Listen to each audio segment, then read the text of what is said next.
Good day, people of YouTube. What's going on? The name is AK on eXtremeAzure Productions, and today I'm bringing you the first video of 2018 from me. Wow, yeah, I haven't made a video in about a month, or should I say more than a month now. That's because I've been really busy with all sorts of different things, but hopefully I hope to be more productive in 2018. We'll see how it goes. This channel is mostly just for my hobby stuff, so I don't know. But I do want to discuss this topic, and that is about the Nintendo Switch hacking scene. And two major movements have been made in the Nintendo Switch hacking community. Number one is that one group has Homebrew Launcher is going to be made available very soon on the Nintendo Switch, and is going to run on all the system firmware up to version 3.0. Now, at the time of this video, the Switch firmware is now version 4.0.1, so yeah, it's well beyond version 3.0. But if someone does have a Switch at version 3.0, once the Homebrew Launcher is released, it will then be able to be loaded onto that system, which would of course mean that the user would gain access to things like Homebrew apps and all sorts of different things that Homebrew, as we've seen like in the case of like the 3DS and Wii U and the Wii, you know, Homebrew allows you to do a whole lot of different things, customize your system and whatnot, and of course also opens the door to potential software piracy. And that's really going to be the case if this next project from Team-Xecuter, who has a very long history with the hacking community, Team-Xecuter announced just recently that they are going to be releasing a custom firmware, and going by Team-Xecuter's history, this may potentially be a hardware modification, but this custom firmware for the Switch is apparently going to be able to run on any official system, any official version of the system. So that means Switches that are currently out in the wild, as well as Switches that are still sealed up in their boxes on store shelves, will all be vulnerable to this CFW from Team-Xecuter.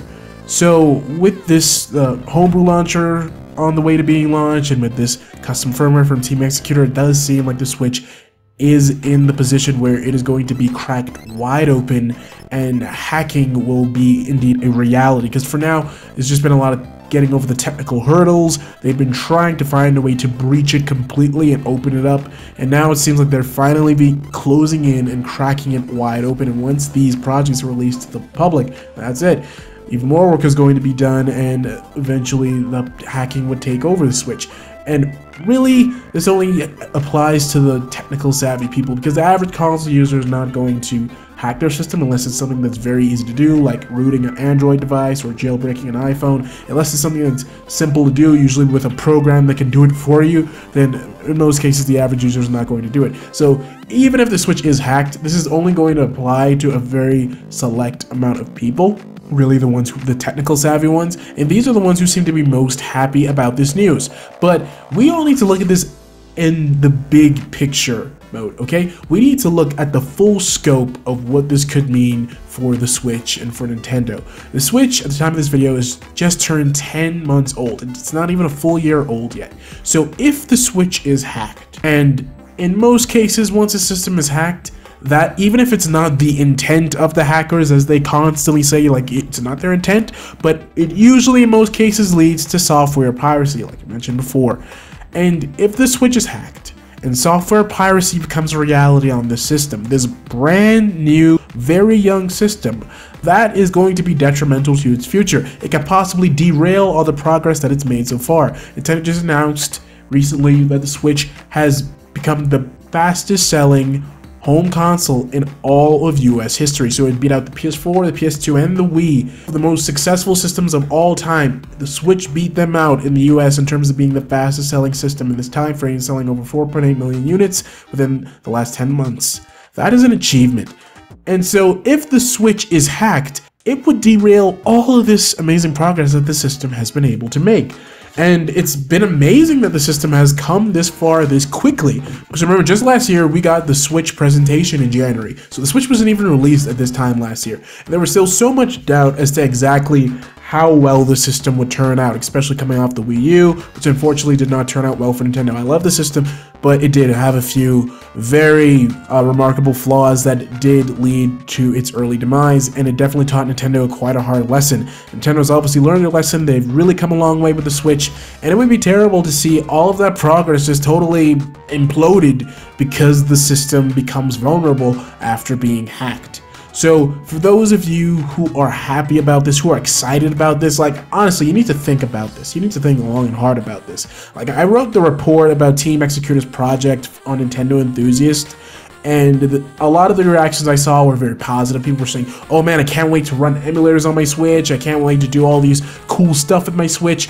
And I can understand, because yes, when a system is hacked, usually that means hackers can give it functionality that it was mostly never intended to do. Like, for instance, on the Wii, a homebrewed Wii could play DVDs. I think there was a homebrew app that allowed it to play DVDs, which was actually a feature that was supposed to be in the Wii, but Nintendo took it out, and apparently hackers were able to go ahead and put it back in. It was still there, it just wasn't activated, and hackers were able to do it. So yes, once a system is hacked, it can make it do very cool, very awesome things, and it makes it a very handy device. But we need to remember that consoles are not computers. Okay, they are computers, but they are closed systems, all right? The reason why we have consoles is because they come from one source. They are overseen by one source, their parent company. Their parent company has spent the time and money designing that system, creating the operating system for the console, and they control everything that happens with that console. The consoles are meant to be direct ways for people to play games and maybe do a little bit extra, like browsing the internet and watching movies and streaming music, but that's about it. Consoles are not meant to be your own little personal computers. That's why we have personal computers, aka PCs. If you want to tinker around and fool around, you get a PC. If you just want a very direct, clean, optimized experience, you go with a console. So when these consoles are hacked, that basically exposes the secure environment that they're supposed to have. There's a reason why developers don't just, the console's developers, not the software, but the console's very own developers, don't just hand over the keys to the general public, because they want to keep everything nice, secure, and tidy. So when hackers break that security, that just creates a mess, especially when in case of an active system. It's one thing if a system is like 12 years old, it's no longer being manufactured, it's no longer being supported. Okay, that's one situation. But when you're taking into account that this is a system, the Switch, this is a system that is still brand new, less than a year old. It's an active system, it still has its whole life ahead of it. If it were to be hacked now, yes, that would be a very bad thing. There's nothing to rejoice over about that, because that would be a concern for developers. Developers would be concerned mainly about software piracy, but also things about how it could potentially lead to people playing online games and there being cheaters, and that's not going to be very good for anyone. The Nintendo has to worry about all this loss of support that could potentially happen if the Switch is truly hacked. Nintendo would not be happy about this if these projects do come to full fruition and end up gaining speed. They're not going to be happy about this. In fact, name one company that has ever applauded console hacking. Like, name me one company, name me one console that has ever benefited from hacking. Go ahead, I'll wait. Do you have your answer? I'm not hearing anything. Oh yeah, that's because it doesn't exist.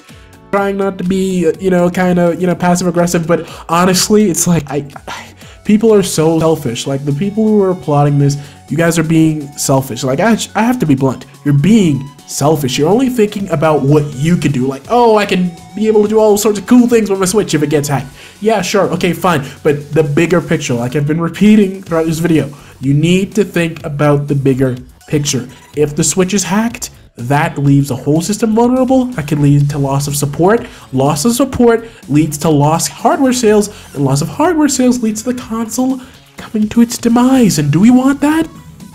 Just for some emulation and a few cool apps? Do you really want that? Is it worth it? Come on now, come on. Basically, to really make the situation real to everyone, I want to use an illustration. Think of it like you being behind the walls of a fortress. Okay, so you have this big, strong, imposing fortress. It has these tall walls, very strong walls. It has cannons all over the place. It has these incredibly tall iron gates. It is a secure place. You feel incredibly safe. Alright? You think, man, nobody could get in here. I'll be fine. The next thing you know, somebody drops a nuke right outside the wall, blows a big hole in the wall, and now the fortress is totally vulnerable and exposed. Would you feel safe? Huh? Would you feel happy in that situation? Yeah, probably not. Well, that's how these game companies feel when active systems get hacked. Okay? Take a look at the PS3, for example. The PS3 originally had functionality where you could install other OS, which was a Linux distro. So you could basically run Linux through a PS3, kind of turning it to sort of like a Linux PC. And Sony actually advertised this functionality. But as soon as it became apparent that this could lead to security issues, you know, exploits and whatnot, Sony patched it out of the system entirely. I think it was version 3.0. Once that system firmware was released, that Linux functionality was totally case closed. Wanted nobody to touch that anymore because they did not want their system being breached. This is the typical reaction we see from these game companies when a system is hacked or even has the potential to be hacked. Like, for instance, on 3DS and Wii U, games were removed from the eShop. You know, indie titles were removed from the eShop because they provided exploits for homebrew apps. Alright, these companies take this thing very seriously. Don't think that these companies are just sitting back thinking, oh, you know, if a couple of people hack their systems, oh, they'll be able to do some cool stuff, you know, let's see what they can do, alright? We might even get some ideas. No, they're not sitting around applauding the hacking community. They're sitting around worrying about it because it interferes with their business. Because the minute a system is hacked, an active system is hacked, that creates a whole complicated situation that they then have to deal with. So, I'm sure if Nintendo has gotten wind of this, which I'm sure they have, if the public has, and I'm sure Nintendo has, they are probably working their engineers to death to try and make sure to cover any exploits that can be found, just to make sure that they can thwart or at least minimize the efforts that are being made by this homebrew project and the folks over at Team-Xecuter. I understand the hobbyists out there, the enthusiasts who want to do this. Okay, fine, you love to tinker with your systems, fine, do what you like, but do it 10 years from now when the Switch has long been replaced. We'll probably be on the Switch 2 by then, or even the Switch 3, who knows, with the way the console industry is going right now and system releases happening all willy-nilly. PS4 Pro, Xbox One X. But anyway, the point is, what I'm saying is, do this 10 years from now when the system has long been out of production, long been where support has been cut off. When that happens, okay, fine. Hack to your heart's content, tinker to your heart's content. But until then, leave the Switch alone.